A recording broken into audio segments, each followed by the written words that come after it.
So here we are, walking the wilds of Wolverhampton, talking with Peter Yates, and I'm Anna Ingham, and today I have chosen to talk about the topic of anger and then moving on to yoga and anger.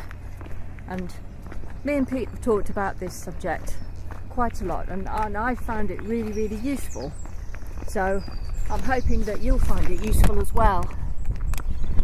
And the reason I've chosen it and talked about it so much in the past is because I find this the most difficult emotion for me,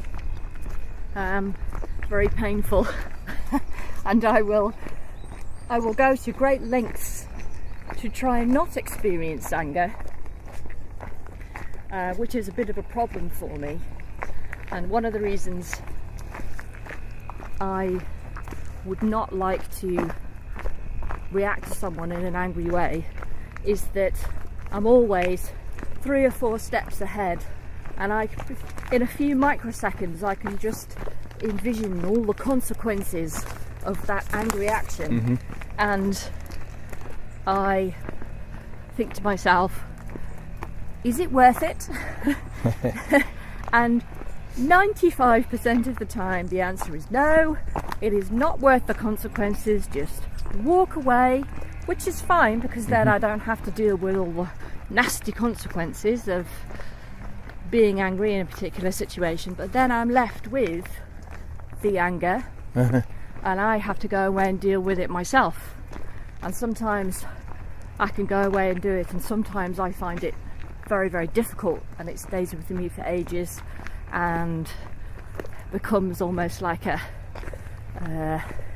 constantly weeping sore, you know.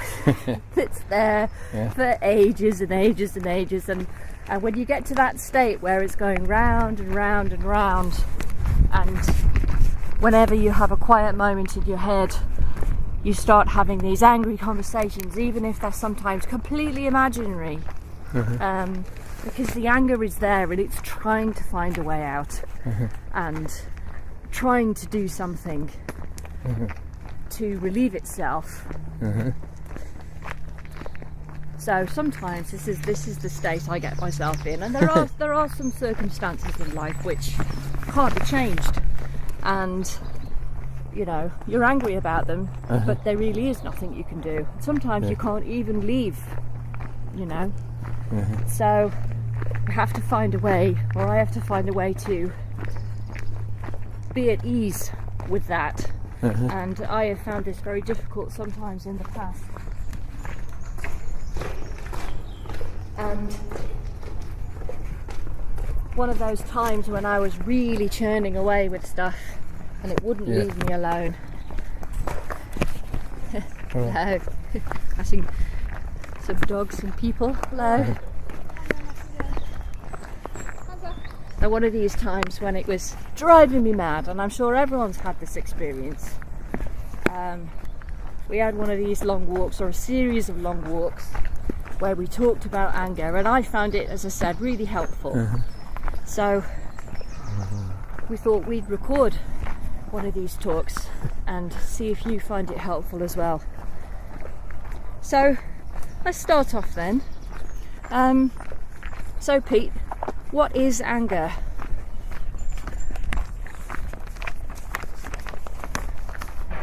Well, I knew we were going to do this today, so when I woke up this morning I went and got the dictionary off the shelf and actually had a look at what the dictionary got to say about it. Yeah, good place to start. Yeah, and it's, I found that pondering on it, you know what it is, but you have a job to give it any kind of description. Yeah. And the dictionary actually was quite useful. The word anger apparently comes from some kind of Old Norse and Middle English and so on. And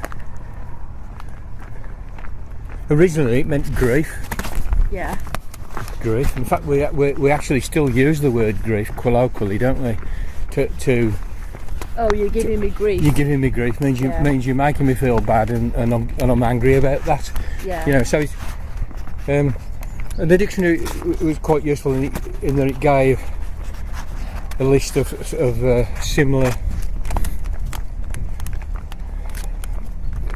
phenomena, and it talked about wrath and ire, IRE, and rage. You know, and of course there's annoyance as well. So there's a sort of family of emotions, feelings.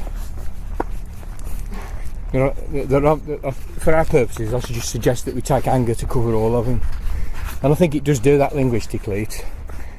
It's a term to denote something that's got variants and nuances and types within it. Yeah. So I would be wanting to say that.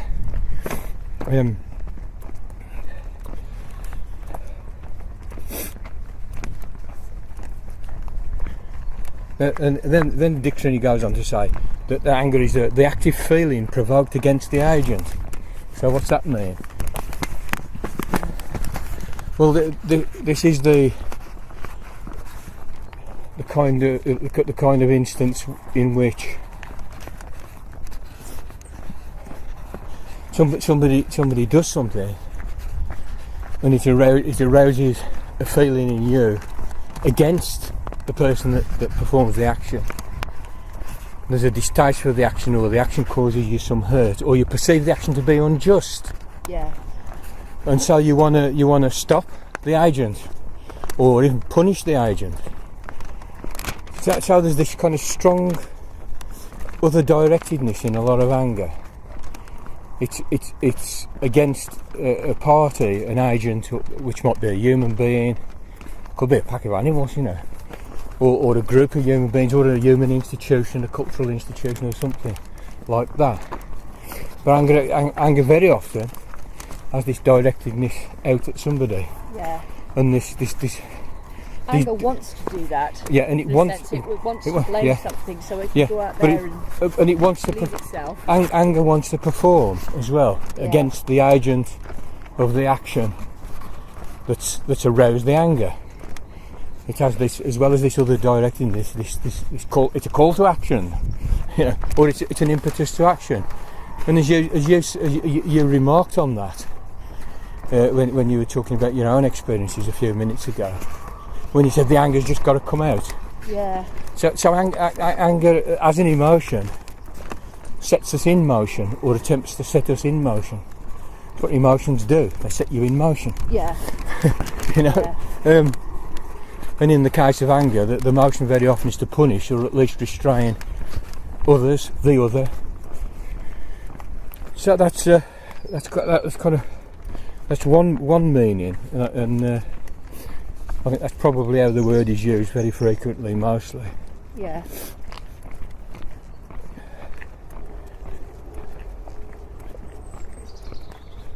Now, I would be wanting to add to that, and I think the dictionary did hint at this somewhere, a modern usage of the term anger. Yeah. In which you might say something like, Fred is a very angry man. And in that case, you're not talking about an event of being angry because of something that somebody did, and then acting from that anger against the agent of that activity. This is a different kettle of cod. Yeah. What this is, it talks about an aspect of Fred's character. In fact, Fred's a very angry man. It's an enduring aspect of his character. So would you say that was like irrational anger? Not necessarily, you know. No, not necessarily. I think I want to deal with that a bit later. The idea that there's rational anger. Okay. And irrational anger. Yeah. I just wanted to draw the distinction between event anger, somebody does something or something happens and you respond to it with anger and you do something, possibly you express the anger in some way. Yeah. And that is an event, so I'm going to call that event anger. Yeah, event anger. And then there's the Fred is an angry man kind of anger, which talks about Fred's character, or if you like, it's an underlying feeling tone that's pretty well present most of the time for Fred. Yeah. He just feels angry about everything. Yeah. there's nothing to feel angry about. He'll find something. He'll be angry about his fingernail. Yeah. Because the anger's an underlying and fairly constant feeling tone. Yeah.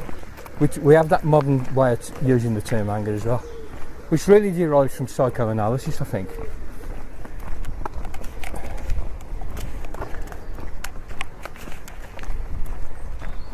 And it was an observation of psychoanalysis that we keep a lot of stuff in a kind of cubbyhole, which it calls the unconscious. But the stuff in that cubbyhole, it releases a smell, which permeates the whole of the house. Yeah. And the stuff that's stuffed away in our unconscious, nevertheless permeates out and manages and strives to express itself. And so you'd have the idea that this person, Fred, had a lot of stuff happen to him in his childhood that made him angry, and you responded to it angrily. Yeah. He was never schooled to deal with infantile rage. Yeah. Or that schooling wasn't successful and only made it worse, which is a common scenario, I think.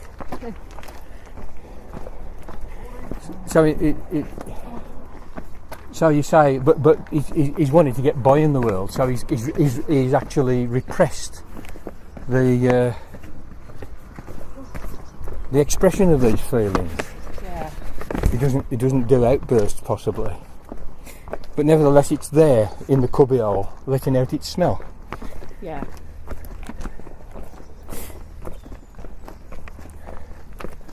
And I think that's something that we need to bear in mind as well. So I'm going to call those two things event anger and character anger. And of course, in somebody's life, both of those emotions might be playing out, might be expressing themselves in an actual individual's life, Yeah. causing them to behave in certain ways, which in turn produce consequences, which cause further behaviour. You know the scenario. Yeah. Now coming to your point about rational anger and irrational anger, or if you like, appropriate anger and inappropriate anger. It seems to me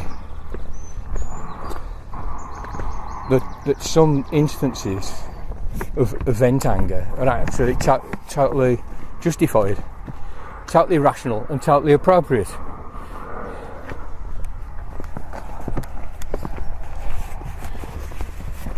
I'm not wanting to put a blanket condemnation over anger or anything else for that matter. Yeah. You have to be a bit more subtle.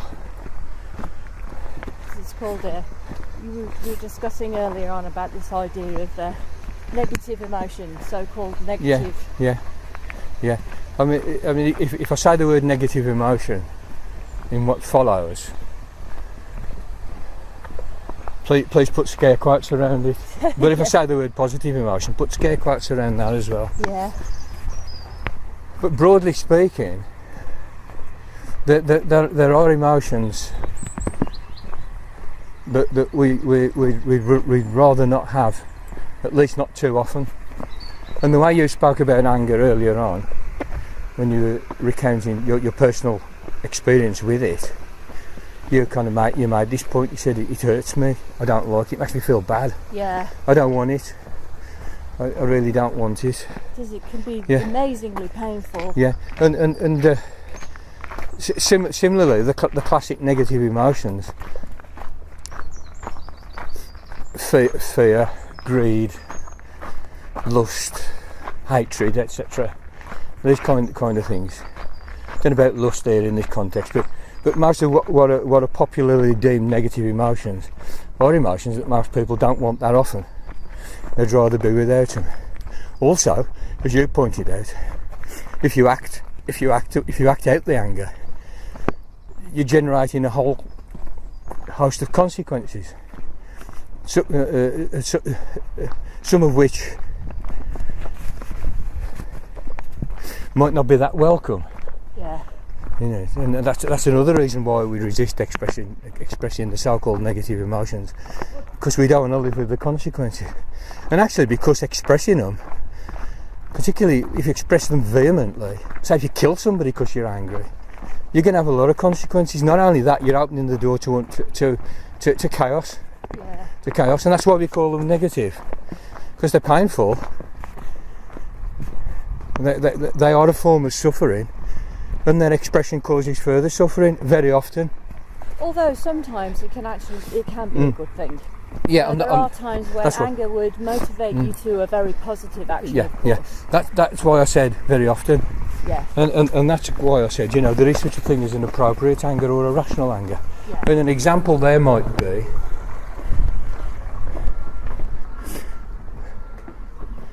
that you hear something on the news about some bunch of blokes breaking into a school and machine gun everybody in the school because their brains are full of some kind of cockeyed ideas, which is inducing them to do this absolutely hateful deed. And you should be angry about that. Yeah. And everything that leads up to that. You should want the agents of that to be restrained and possibly punished. Yeah. You may feel feelings of revenge, and revenge actually at the end of the day is just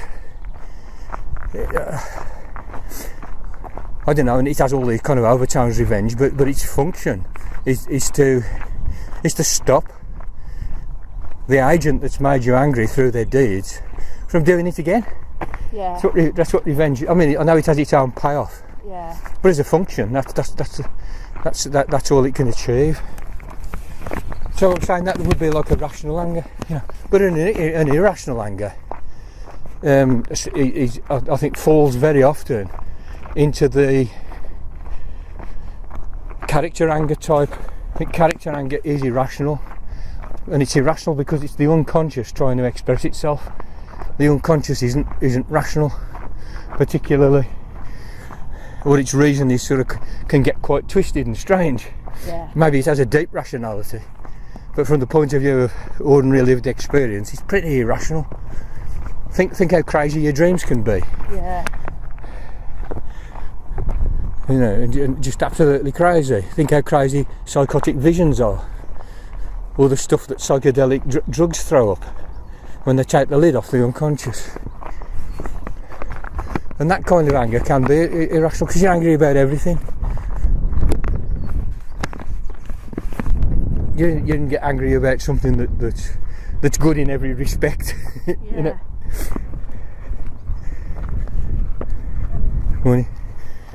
And you can I don't know. Have you ever watched films of Hitler speaking to these massive rallies?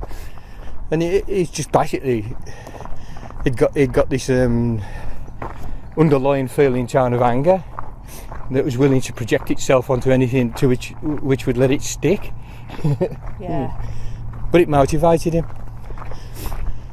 Now rational anger, the Sex Pistols had this, right? Anger is an energy. Yeah. It's an energy, and you might be somebody who was disgusted by the guys going into the school and shooting all the kids, and that might motivate you. I don't know, to take some kind of political action, to get a campaign going, to start a school that's safe for that particular group of children. Yeah. It could be anything, but it can motivate you to action. Yeah. And that is a characteristic of anger, and that would be event anger as well, wouldn't it? It's rational event anger. You can actually have irrational event anger when you've got an underlying permanent feeling tone of anger, when Freddie's an angry man. And because that anger is looking to express itself. It's of the nature of anger, which is a fire, to express itself. It wants to burn, it wants to express itself. And again, you remarked on this earlier.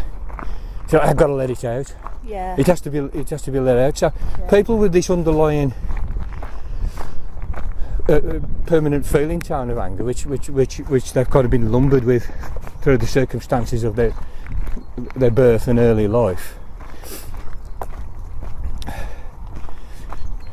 really have a dire need to express, but they might have suppressed very well in order to be able to function in the world and have jobs and relationships and such. But it's still there bubbling away, and it just, because it's anger, it wants to express.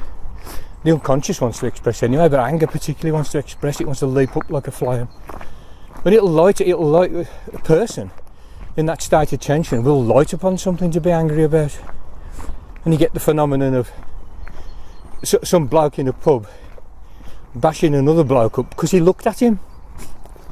And he just kind of, maybe the eyes just glanced around the room, and the guy's projected all sorts of stuff into that in order that his anger might express itself. There's a mechanism like that, and that really is irrational anger.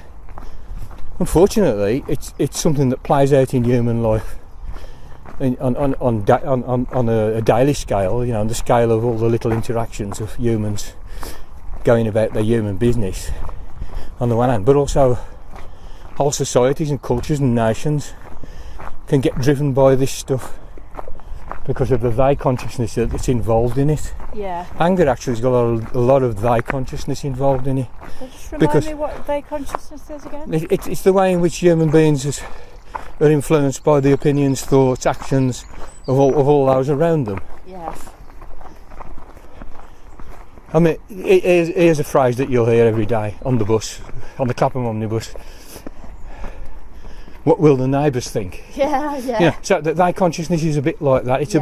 It's about all the forces to conform, or at least be aware of the many others with whom we are surrounded in our particular culture. Yeah. It's the way that plays a role in the unfolding of our individual lives. Yeah.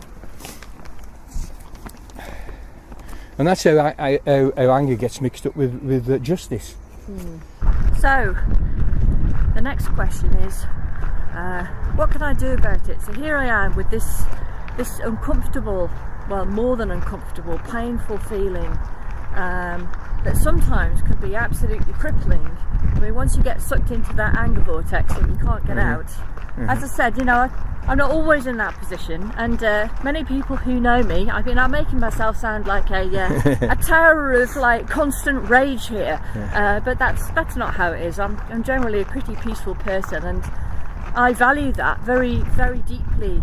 I really enjoy feeling peaceful, and perhaps that's why when I'm feeling anger, it just creates this terrible chaos inside me, and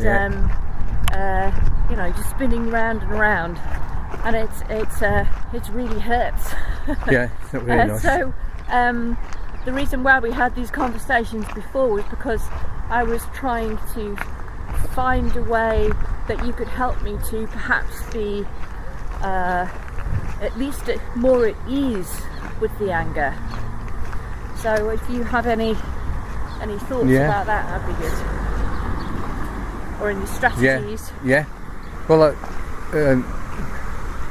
over the entire history of the human species, there have been developed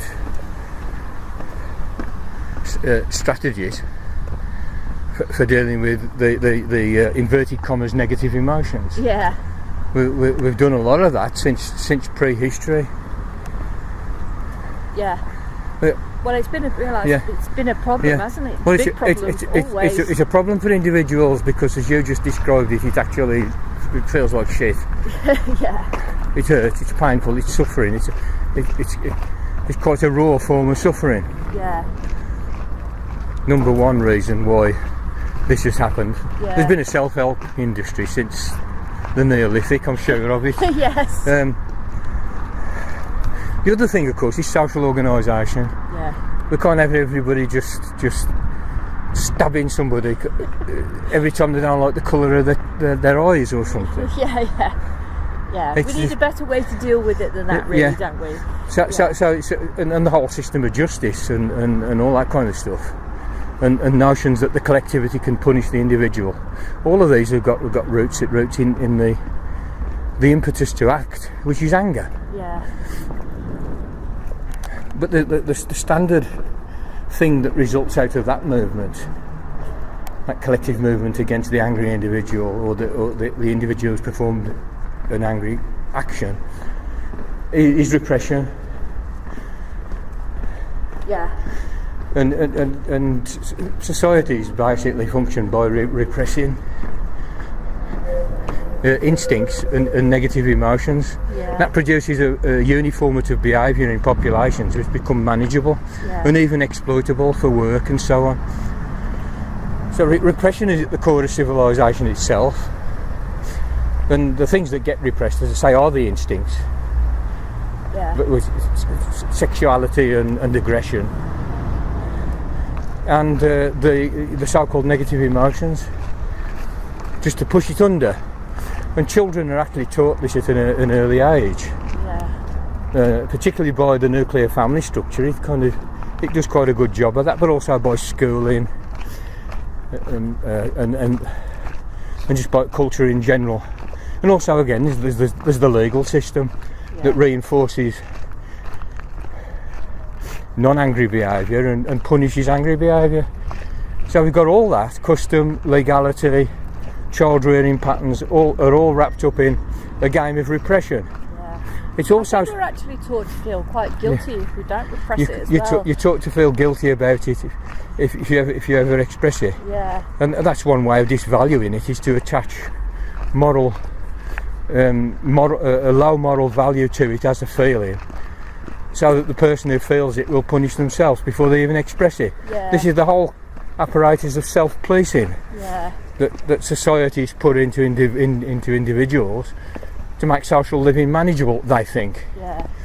But also, spiritual people who at the end of the day are enacting a programme on behalf of a society, on the individual level, also attempt to suppress it. Yeah. Because they don't want to feel guilty and unworthy. They want to feel like a saintly or a moral person.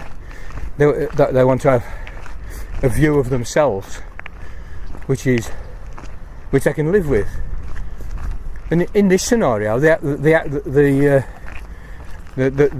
anger kind of doubles back on itself, doesn't it? The guilt is a kind of anger that you express your anger. Yeah. So you've got all this apparatus of repression, and as I say, individuals will do this, and they'll do it under the guise of religious observances or spiritual practice. Yeah. Hence the confessional. You'd say, "Well, I was really angry, and I feel quite ashamed now, Father. What shall I do?" And 50 Hail Marys or whatever the fuck that game is. And also the yoga / spiritual work can come down very heavily on that and really guilt trip you for it as well. Yeah. Even if it's really justified. Yeah. The negative emotions figure largely in what you might call yogic culture, and I'm going to include Taoism, Buddhism, Sufism. All of these highly developed spiritual cultures, which all overlap and are all related, generally see it as a prime concern to deal with the so-called negative emotions. Yeah. They don't. There's a general value judgment going on there. Not in every case, but most of the time. That we want to feel blissful and loving, and have a clear mind, and be knowledgeable, and altogether noble, with nice shiny skin and clean robes and shiny eyes and nice virginal genitalia and beatific smile and all that. Rather than being angry and raging and losing your temper and punching people and being a sort of dick. Yeah. And in some ways you've got a bit of sympathy with that, to be honest, because angry people are a fucking pain to be around. Yeah. And all the rest of it. Quite and stressful. It's not negative for nothing, as we indicated earlier. It gets a bad press for a reason, even though sometimes it is appropriate. Yeah. So the spiritual wallers. And within the spiritual cultures, there's a lot of repression. There's a lot of the idea, well, just take control of yourself. Yeah. Get a grip on yourself, man. Yeah. And all that stuff about control, in some people's version of yoga, is addressed at those kind of things. It's addressed at controlling your anger, controlling your hatred, controlling your lust. I mean, on that last count, control your lust. Well, the whole thing about brahmacharya. Yeah. And I suppose ahimsa says to some extent, if it's taken to a certain limit, says don't be angry, because anger is the thing that causes violent actions very, very largely. Yeah. So there's this, that the control agenda is actually one of suppress. Yeah. I think it's shit, personally, because the anger is still jerking you around, the negative emotions are still jerking you around. Plus, it feels horrible. Yeah. Because it's constant effort. Yes. Because, and particularly in the case of anger, of the negative emotions, anger is the one that really wants to express itself. Yeah. So it really wants to burst out. You spend quite a bit of energy to keep it down, don't you? You do, yeah, and it results in tiredness and depression. Yeah. And so on. So, I think that's a non-starter, personally. And as psychoanalysis pointed out, and it's one of the good things it pointed out, I'm not saying it got everything right, but one of the things that it pointed out that makes a lot of sense is that the repressed returns. Yeah. It's a bottle of that, isn't it? It's like a pressure cooker. Yeah. You push it down, it takes a lot of energy to keep it in, which produces a lot of strain. Yeah. And then plus tiredness and exhaustion. It's tiredness and exhaustion, and it affects the body. It affects the body. Well, the whole drama actually is played out in the body. Yeah. But I mean, what happens is like a pressure cooker, and it will burst out. Yeah. The repressed returns. Yeah. And it returns with more force. But it could return in a way that you will not recognise it. You would, like, for instance, an illness or. It'll give you a really bad back problem because your back's so tight that it's pulling your spine out of line and gives you a ruptured disc. Yeah, but you'd never trace it back. Yeah, all manner of stuff gets mixed up in it. Remember, all this emotion is felt in the body, and the body is put into motion to take an action. Yeah. All of this stuff's very, very somatic. Yes. I'm talking kind of soma from beginning to end here. Yeah. Soma in the sense of body, not in the sense of mushroom tea. Yeah. Where does the word soma come from? Greek for the body. Psyche and soma, the mind and the body. The psyche and the body. Anyway, it just means the body. Right. Okie doke. As you hear a term like psychosomatic medicine. Yeah. Right. The medicine of effects on the body from the psyche. Yeah. Anyway. Okay. Where were we? Yeah, it's all it's all happening in the body. But repression's a non-starter. Yeah. Definitely a non-starter. But it's a big one, and it's been pushed from the year dot, and it's the mainstream. It's the mainstream solution to the problem of what are we going to do about it. Because we've got to do something about it, you know. Yeah. So it's that mindset. Well, it becomes so uncomfortable that you have to do something about it. Anyway, if you're looking for some self-knowledge, and if you're looking for some peace and love, and all these really nice things, so that when you lie on your deathbed, you'll think, "Oh my God, that was great." Yeah. You're not gonna get to that place by repressing its antithesis. Because it's not going to go away, it's just going in the cupboard, and the smell will permeate through the cracks in the door. Yeah. And you don't actually get away from it. Therefore, the idea that you'll realise a beatific state through repression is really bloody stupid. Yeah. Because you won't. Yeah. So, but there is a more subtle answer to that. You're kind of particularly taken up by Vajrayana, which we seem to talk about at this point, by the incinerator, the rubbish incinerator every time we get it. But it's a point taken up there, and also in the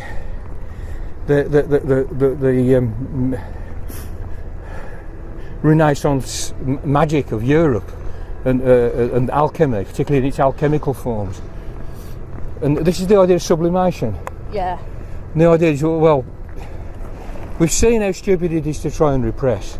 Yeah. Let's have spiritual exercises that are in accord with the actual real nature of the human being. Uh-huh. Let's recognise the anger, the hatred, the lust, and the fear. And let's, instead of trying to push them down into a bottle, let's let them out, but in such a way that they rise up and transform. In rising up, they transform. Uh-huh. And this is called sublimation. after the chemical process, in which the alchemists were intrigued by, because they're always trying like boiling stuff up and heating stuff up and compressing stuff. Yeah. They really look sticking things in furnaces. Yeah. And their idea was they were just fascinated. They were basically just investigating all these phenomena and coming up with some really weird reasons why the phenomena happen, Yeah. and why they actually have got some importance for the alchemist's spiritual progress, inverted commas. Funny people, very Yeah. interesting, funny people. Yeah. And they were intrigued by sublimation. And in chemistry, in year 6 chemistry, I don't know, school chemistry, sublimation is something you come across early on. Yeah. And it's the transformation that takes place if you heat certain solids. They don't form a liquid first before going straight into the gas state. Yeah. Unlike ice, for instance, or Yeah. water. Yeah. You heat ice, it goes liquid, then it goes steam. Uh-huh. Ammonium chloride goes straight from a solid, and when it cools down, it recombines to a gas. Sorry. Then when it cools down, it becomes a solid again. Right, so it goes straight from a Yeah. solid to a gas. Yeah. So if you heat some ammonium chloride in a little dish, and you put a funnel over it, it turns into vapour, and then it condenses on the inside of the funnel. Ah. So it goes solid, gas, solid. That's Yeah. called sublimation. Yeah. And he said there's this rising up. Yeah. So you're not repressing the ammonium chloride, you're letting it rise up under some heat. Uh-huh. So the whole project of a certain type of tantra is to perform this transformation inside yourself, Right. to turn your base metal into gold, or your ammonium chloride into ammonium chloride, Yeah.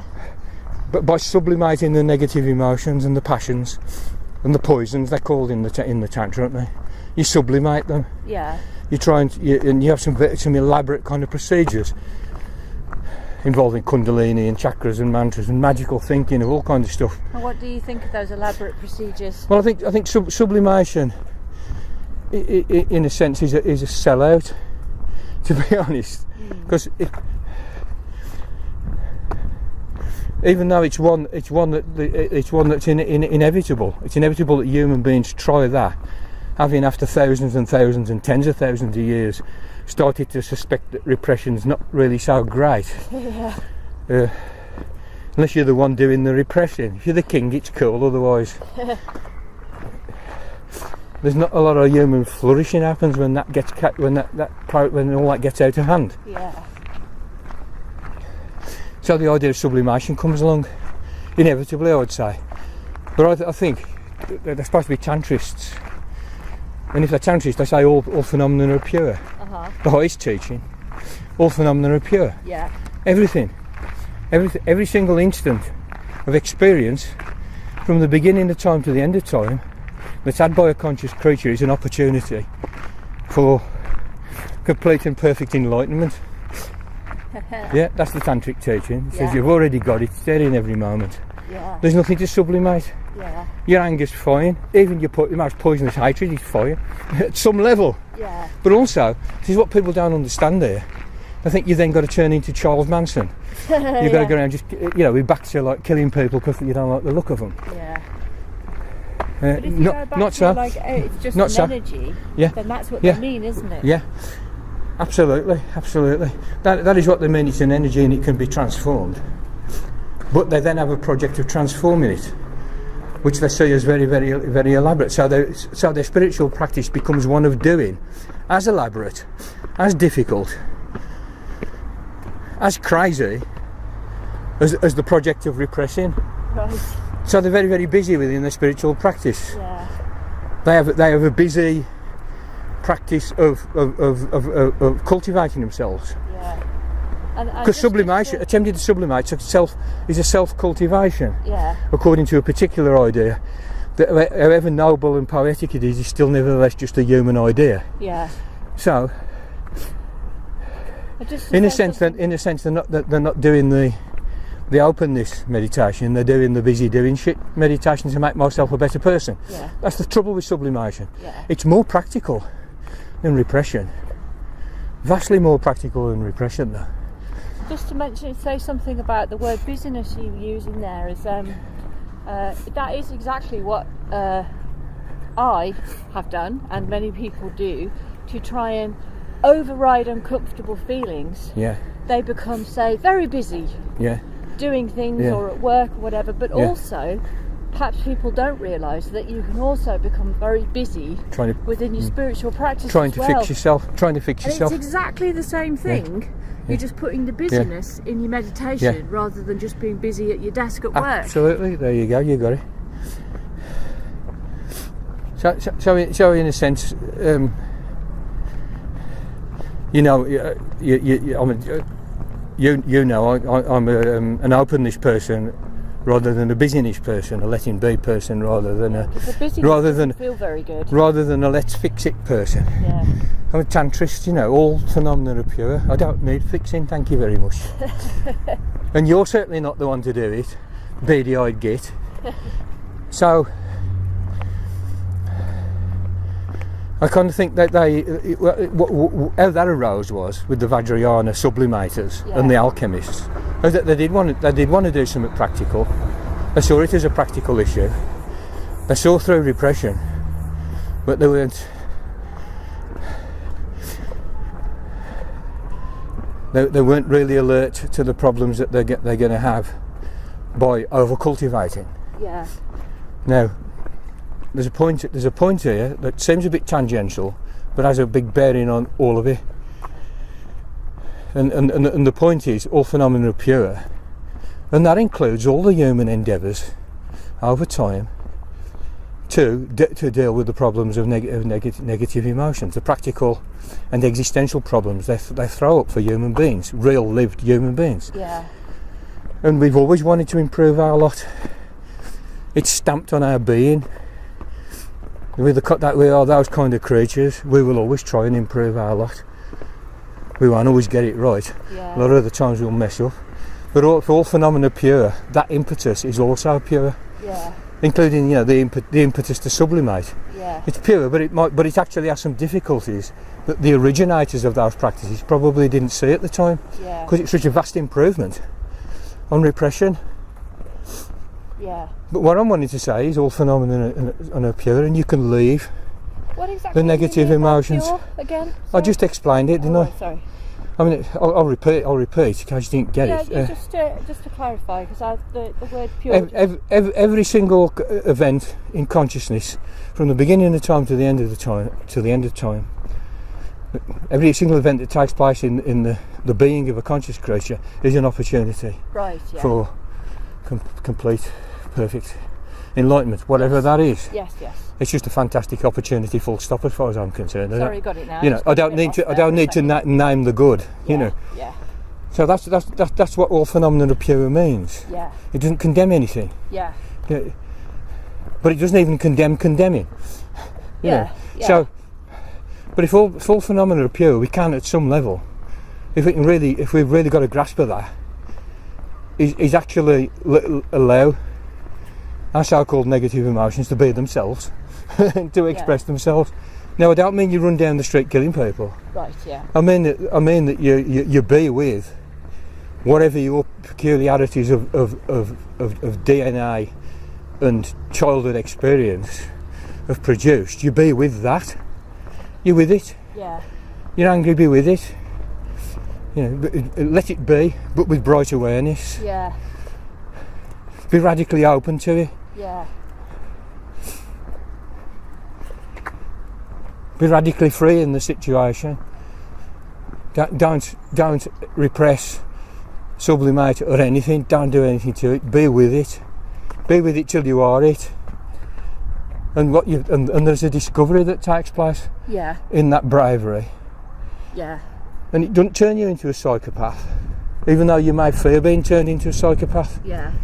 You may fear that very, very greatly, because it's their consciousness, and you know how much suffering it would cause anyway. Yeah. But what you discover is, as you said earlier, that basically it's just energy. Yeah. It's energy, but it's energy that's gone and got itself crystallised into a bit of a form. Yeah. Into a shape. Yeah. Rather than free flowing energy, it's congealed for some reason. and everything's stuck. Yeah. And the so-called negative emotions are all congealed or crystallised energy. Yeah. If you can be with that, in the sense of, in Patanjali meditation sense of samyama, where you are with it, Yeah. to the extent that the boundary between you and it doesn't really exist. You know, that process. Oh, try and go past. Yeah, that meditative process, which is very much a letting be and a sinking down, and a radical openness. That process just shows you energy. It's energy. Yeah. And the crystal, it decrystallises the crystals. They can't be crystalline if you are sufficiently aware.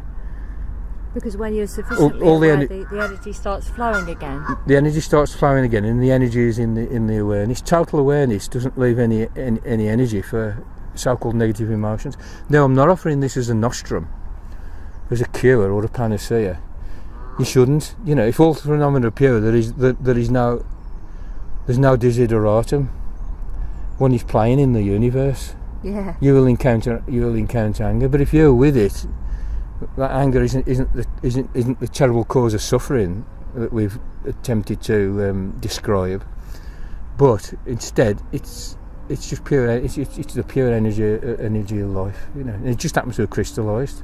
Yeah, and that's what makes it feel uncomfortable. Yeah, because when your energy is Yeah. Flowing properly. It's good. Yeah. These are love. It feels good. Yeah. These are the love currents. Yeah. You know, Wilhelm Reich said, "Oh, if you're all kind of you've let go of your armour, you can feel all the love currents. Yeah. And it's just the free flow of energies." Like Yeah. you're saying. Yeah. And the one human emotion that isn't crystalline is love. Yeah. You know, it's the free energy itself. It does have this love character to it. Yeah. But naturally, it's not love that you've cultivated. You haven't cultivated yourself to be a loving person. Yeah. That would be foolish. It's impossible. But the love has been found in the decrystallisation, or the being with the so-called negative emotions. Or in other words, everything that happens, every phenomenon that happens in consciousness, and every event in consciousness is welcomed. Yeah. For the meditation, you know. So would you say... and that is an amazing discovery. Don't mean to say you might not bawl somebody out now and then, because you probably will. Yeah. So would you say that I mean, not that this has a method or a way of doing it, but if we were going to describe to somebody a little bit more about the how would you let him be with bright awareness? You know, how do we be with it? I think that obviously it's a bit it's elusive, but the instructions are in the how is in the what it is. It's letting be with bright awareness. Yeah. I don't think that's even that difficult, you know. Or it's in the radical openness is a bit more. You to take a bit more interpreting to figure out what this really means for people. Yeah. But certainly let him be with bright awareness. It's all there. That's the how. Yeah. Let it be.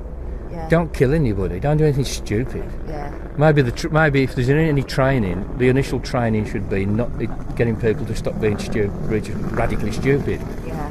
And once they're no longer radically stupid, they can start playing with this stuff. Yeah. If there is any kind of a how. Radically stupid. Yeah. So it's the only thing that stands in the way of it is the radical stupidity of going round and round in circles. Yeah. I think anybody who's suffering that has got to realise that it's radically stupid. Yeah. Well, since we had this conversation a few months ago, really what that conversation did for me is it reminded me what I knew already. The train going past. We're right by the railroad tracks here because we're at the end of the walk now. We're sitting on the lock, so it's a little bit noisy.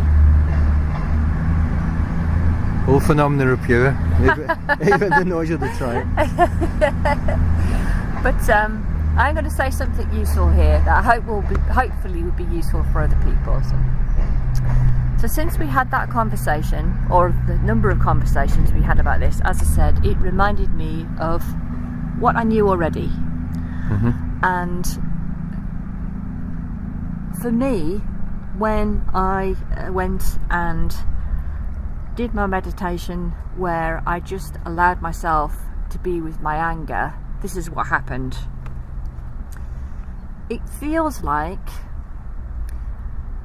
you have to go into the eye of the storm. It's almost like don't see it imaginatively, because you can get, I think if you start trying to visually imagine stuff, for me that's distracting. I don't do that. I feel it.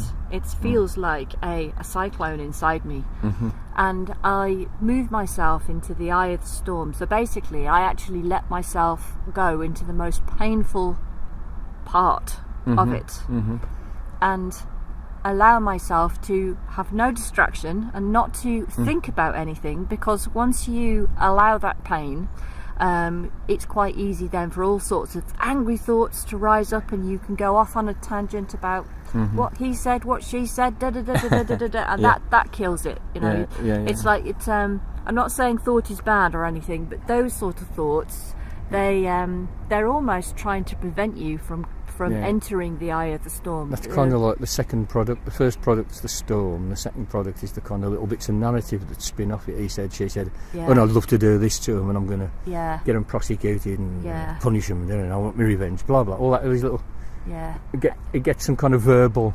clothing, some linguistic clothing very early on, doesn't it? And it's almost like you are buffeted in the storm, and the buffeting creates these verbal spin-offs, these thoughts, and they're just not useful at all, you know, being trapped in those. So you need to just go completely into the emotion itself, just the emotion, and concentrate on that, and allow yourself to go into it. The ducks are having a bit of a war with the geese just across the loch there. Hi, you alright? So I think they're a bit angry, actually. Yeah, I don't think they like us sitting here very much. Anyway, if you allow yourself to go into the eye of this storm, it's really horrible. I'm not going to pretend. It's painful, and to me it almost feels like there's a thorn in my heart, and I allow myself to feel the pain of the thorn. And at that point, once I get right in there, that's when it starts to move and flow. And I was talking about this with somebody else recently, and generally what happens is I find myself, it's almost like the pain of it is so intense that it like hurls me to the floor, and I'm like clinging onto the rug, like crying and gasping, and it's releasing itself that way. And after that, obviously, I feel much better. But you need to go into it, as you said. Let him be with right awareness, and not to be frightened to go into it, and to allow yourself to be there, and make some time and space for it. And that's the thing that I found helpful. So for what I took from the talks that we had before, because this is all stuff that I've done before, but it's very easy to forget. Oh yeah, I know this already. Sometimes you need somebody to remind you, and that's what it reminded me of. And that was very helpful, and it allowed me to release myself from the cyclone and the vortex and the never-ending going round and round and round and round and round and round and round with all the angry stuff. Yeah, it's shit, isn't it? It is actually really, really shit. It makes people do really, really stupid things. So I hope that's helpful. We've come to the end of the walk now. We're going to leave the poor ducks and geese to their war over there. See you later, chaps. Don't get too steamed up. It's all cool. It's all good, man.